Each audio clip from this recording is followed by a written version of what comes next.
Buenas tardes, colegas de Iberoamérica, que hemos sido convocados por este congreso sumamente pertinente en función de los tiempos extraños y difíciles que hoy estamos viviendo.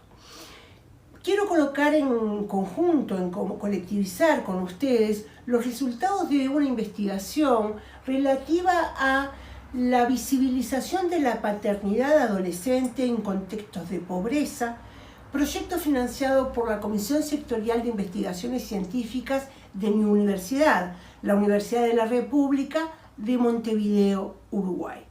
Proyecto que básicamente, desde el punto de vista metodológico, asumió una modalidad cualitativa, teniendo especial importancia en la misma la construcción de historias de vida, de padres adolescentes, pero también de las madres de sus hijos.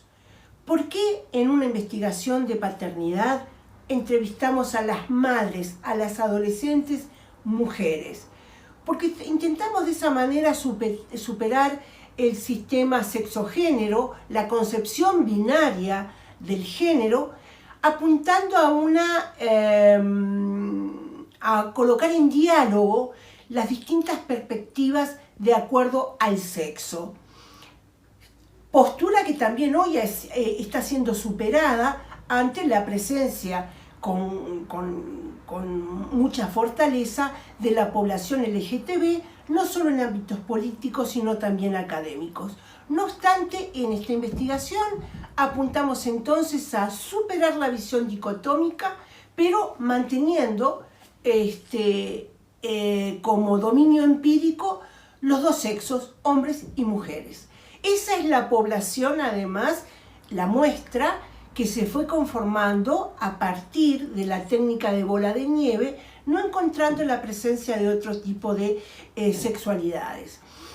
Aplicamos 19 historias de vida, 10 a padres y 9 a madres adolescentes, parejas o exparejas de estos adolescentes entrevistados, lo que para nosotros es una muestra relativamente significativa, aunque limitada al ámbito de Montevideo, capital de Uruguay, y a las expresiones de la pobreza urbana de la capital. En primer lugar, nos gustaría resaltar que la paternidad para estos varones, adolescentes y pobres es una expresión de consideración y estima de la figura masculina, en una trama etaria donde la afirmación personal es sumamente importante. Estamos diciendo que la paternidad es una forma de reafirmar la masculinidad biológica y transformarla en masculinidad social. No obstante ello, como lo plantea la bibliografía consultada, estos padres tienen que ser habilitados para ejercer su paternidad por madres que se transforman en la gran figura dadora, dadora de vida, dadora de cuidados, dadora de afectos, tanto para sus hijos e hijas como para esta pareja adolescente con la que han conformado configuraciones familiares diversas. Dentro de la grilla analítica confeccionada para el análisis del material empírico, esto es, de las historias de vida recogidas, el concepto de ética sexual de Michel Foucault se tornó en algo fundamental. Concepto de ética sexual como el conjunto de valores, no solamente aquellos que remiten a la sexualidad y su ejercicio, sino el conjunto de valores que el individuo considera deben regir su vida, incluso sus aspectos más íntimos. En este sentido, fue una constante en las distintas expresiones de la paternidad y de la identidad masculina, una ética que nosotros hemos dado a llamar de la virilidad y de la conyugalidad. Es decir, una ética donde la paternidad, como ya adelantamos, se constituye en un marcador fáctico de la identidad biológica masculina. Y donde la conyugalidad, es decir, vivir en pareja, es una forma de entender el amor en la adolescencia y es una configuración familiar considerada la más apta, entre comillas, para ser padres. Estamos hablando entonces de una ética de la conyugalidad y de la virilidad sumamente tradicional y, como diría Connell, asociada a las masculinidades hegemónicas.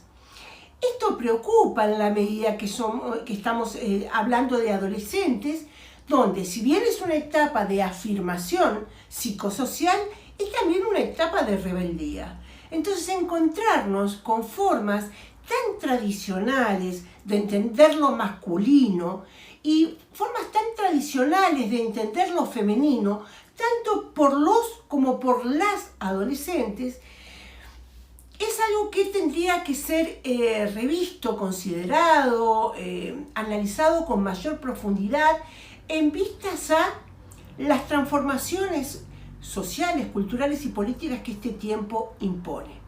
Dentro de, entonces, esta ética de la virilidad hegemónica y de la conyugalidad, es decir, padre y madre viviendo con sus hijos bajo el mismo techo, por mínimo que sea y escueto y pobre que sea, como decíamos, es una mirada sumamente tradicional.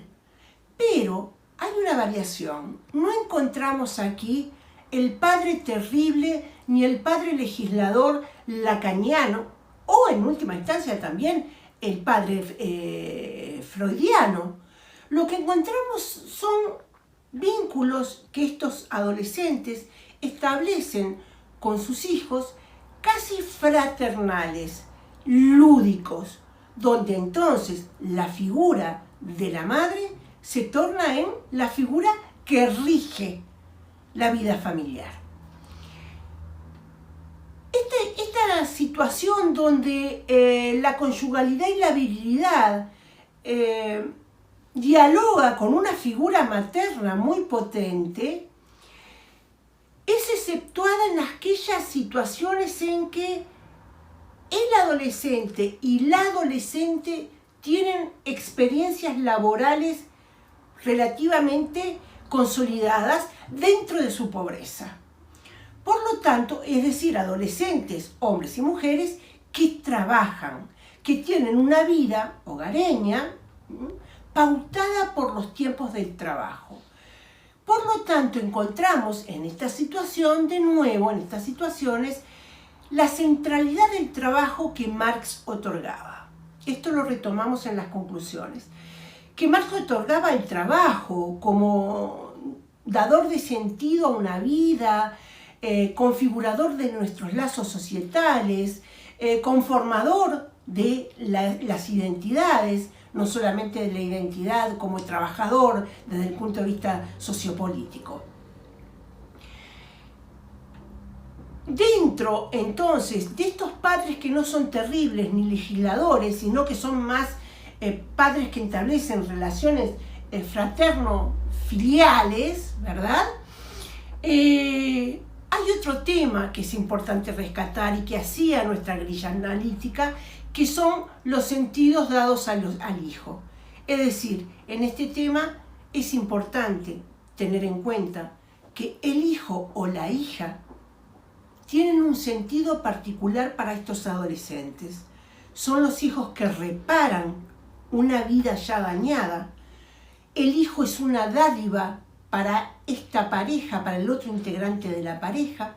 El hijo puede ser un hijo pasaporte que permite salir de una situación de violencia de la familia de origen para poder ingresar a la familia de su pareja, del padre de sus hijos.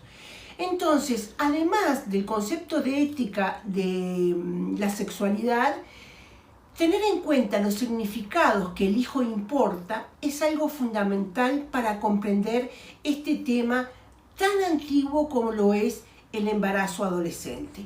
Para finalizar, y con el escaso tiempo con el que contamos, coloco el énfasis en dos conclusiones. En primer lugar, dejar la denominación de embarazo adolescente y sustituirla por la de el embarazo a edades tempranas. Esto implica la necesidad de biografizarlo, de colocar el embarazo en una historia de vida, mientras que utilizar el concepto de embarazo adolescente implica adjetivarlo con una connotación negativa y su construcción bajo la lógica del problema. Proponemos construirlo bajo una racionalidad de una experiencia vital, no necesariamente siempre negativa. Y por último, y en términos de pandemia, donde la defensa de los derechos de niños, niñas y adolescentes se torna en algo ineludible, todo trabajador y trabajadora social que aborde este tema debe no solamente contemplar las necesidades psicoemocionales de estos padres jóvenes, sino también sus necesidades materiales, objetivos materiales, y la Constitución como sujetos políticos de estos adolescentes para que alcancen activamente el cumplimiento de sus derechos a la educación, al trabajo y a la vivienda cuando se trata de adolescentes en contexto de pobreza.